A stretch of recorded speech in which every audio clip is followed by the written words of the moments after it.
রাজ্যের বেকার যুবক যুবতীদের স্বনির্ভর করতে এবং আর্থিক সহায়তা দিতে মুখ্যমন্ত্রী মমতা বন্দ্যোপাধ্যায়ের এক অভিনব উদ্যোগ বাংলার যুবসাথী।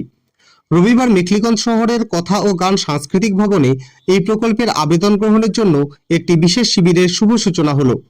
রাজ্য সরকারের এই জনকল্যাণমুখী প্রকল্পে মাধ্যমিক বা সমতুল্য পরীক্ষায় উত্তীর্ণ 21 থেকে 40 বছর বয়সী বেকার যুবক যুবতীরা আবেদন করতে পারবেন।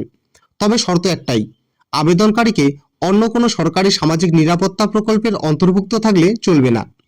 যোগ্য আবেদনকারীরা আগামী 1 এপ্রিল থেকে প্রতি মাসে 1500 টাকা করে সরাসরি আর্থিক সহায়তা পাবেন। এদিন শিবিরের উদ্বোধন করেন মেখলিগঞ্জের বিধায়ক পরেশচন্দ্র অধিকারী। অনুষ্ঠানে বিশেষ অতিথি হিসাবে উপস্থিত ছিলেন মেখলিগঞ্জ পৌরসভার চেয়ারম্যান প্রভাত পাটনি এবং অন্যান্য উচ্চপদস্থ সরকারি আধিকারিকবৃন্দ। এদিন কেবল যুবসাথী নয়, সাধারণ মানুষের সুবিধার্থে আরও অন্যান্য সরকারি প্রকল্পের আবেদনপত্র গ্রহণ করা হয়। বিধায়ক জানান, সাধারণ মানুষের দোরগোড়ায় সরকারি পরিষেবা পৌঁছে দিতেই এই উদ্যোগ নেওয়া হয়েছে। শিবিরের প্রথম দিনে স্থানীয় যুবক যুবতীদের ভিড় ছিল চোখে পড়ার মতো।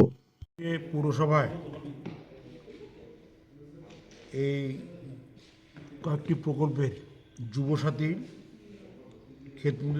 ক্ষেত মজুরের জন্য বার্ষিক সহায়তা কেন্দ্র,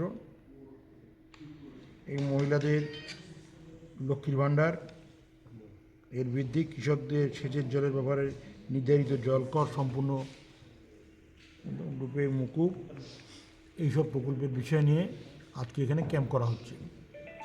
এই ক্যাম্পে সকাল থেকেই মানুষজন আসা আরম্ভ করেছে।